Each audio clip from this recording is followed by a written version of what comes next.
I remember this geezer once told me, he said that the characters never last long in the army. Everyone that has a bit of character or a bit about them ends up leaving quite early. And I think that's quite true.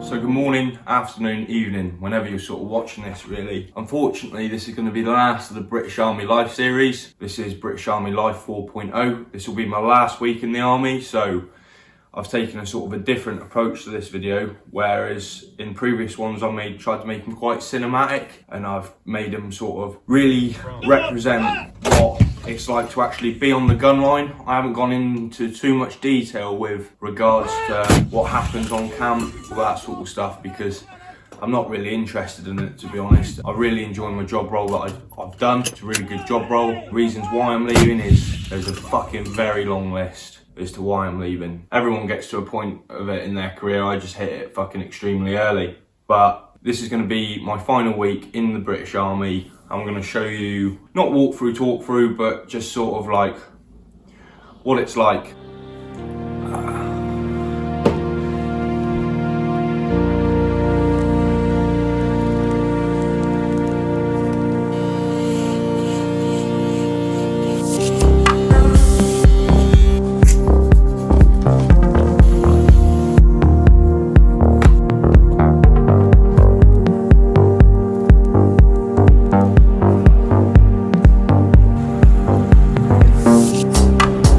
Look, I'm not trying to put anyone off, but I'm just telling you the truth. So this is the gun park. This is where you'll spend most of your fucking time freezing your bollocks off, cleaning guns and getting dicked with shit jobs. You get micromanaged to fuck. The job role itself has got the potential to be a really good career, but it's a shame because people make it like a prison sentence, and they really do take the fun out of it. The army's not meant to be fun, but morale's a big part. It's also a big part of retention, which the army's struggling with at the minute.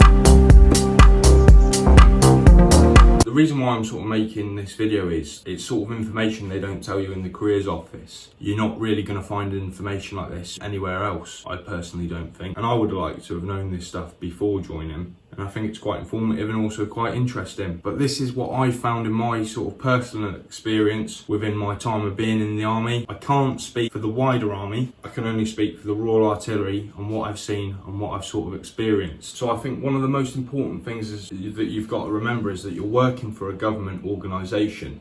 So all these things I'm going to talk about, it happens in every sort of government organisation, shit bust. There's nothing you can do about it. It's always going to happen.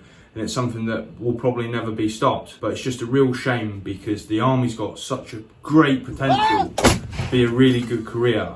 But unfortunately, a lot of things just make it fucking shit, to put it bluntly. I completely understand that things have got to be shit. But at the minute, within the army, obviously the army's never seen anything like it's seen before. I'm speaking before like COVID-19 come about and all that sort of stuff. But the thing is with the army at the minute is, it seems to be there's a lot of rough and not very much smooth.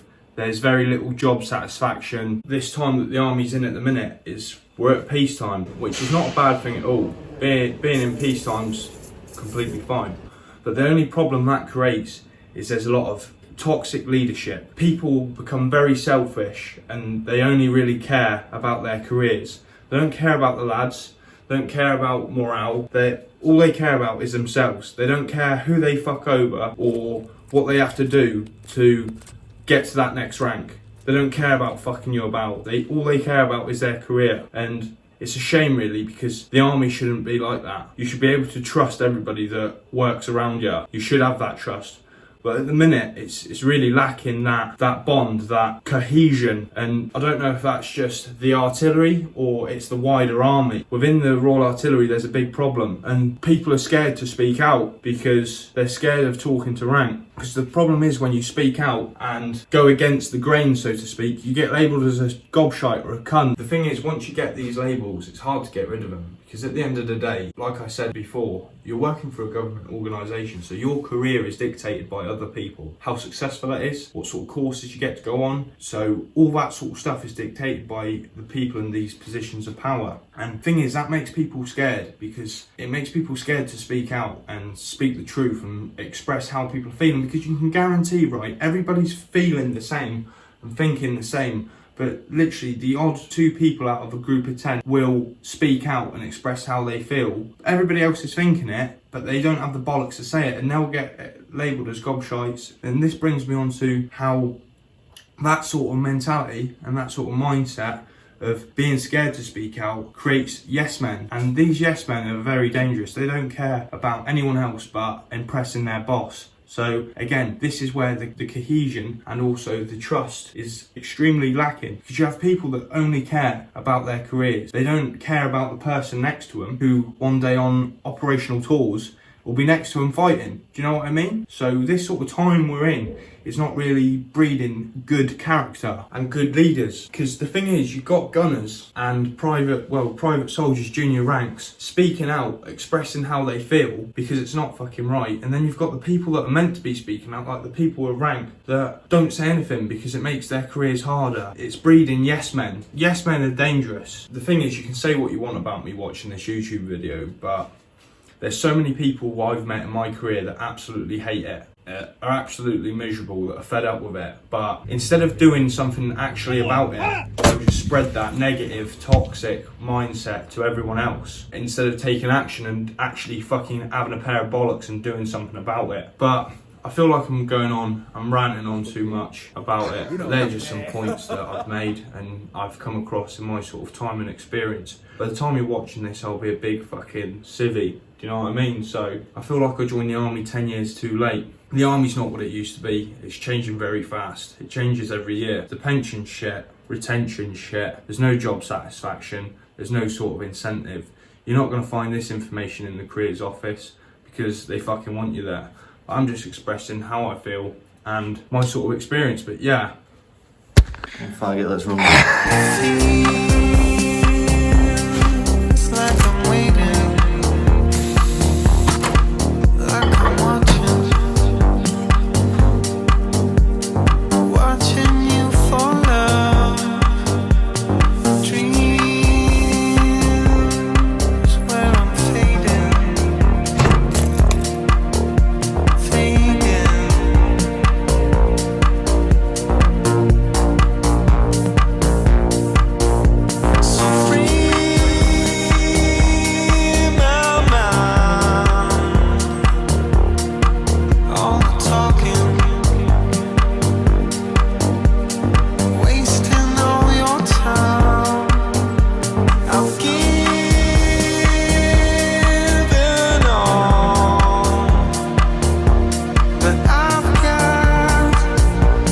So that's it. That's my time in the British Army done and dusted.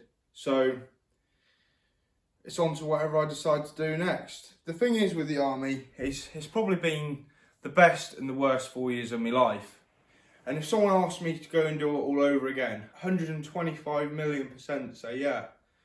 Because it's not the job or whatever that's good, it's the people that you work with at the end of the day. Because life is actually all about people, as deep and as wet as that may sound, but life is all about people, and if you're surrounded by the right people, then it can make any shit situation great, do you know what I mean? But, well, like I was saying, the army's not what it used to be, and if you have high expectations of the army being really good, then I don't want to dishearten you or disappoint you, but don't be like me, go into the army having extremely high expectations, because you'll end up finding yourself to actually be quite disappointed, to be honest. The reason why I got out early rather than later is because you get institutionalised. You get made to feel like you can't do anything else when actually you can. There's loads of jobs out there, do you know what I mean? Like, the world's your oyster at the end of the day. If anybody's looking at joining the Royal Artillery, I'll give you a really good recommendation of a regiment to go to. It's fucking brilliant. 7 RHA. You've got to make sure though you push for G battery guns, because honestly it's fucking brilliant. The accommodation's gleaming. Adventure training is amazing. Exercise is brilliant. Welfare, you get treated absolutely wonderful. Honestly, I'd recommend it to anyone. It's fucking brilliant. But yeah, I'm going to wrap the video up there. If you fancy it, have a swipe up through my Instagram if you feel like it. Give us a follow, like and subscribe, and I'll probably see you in the next video.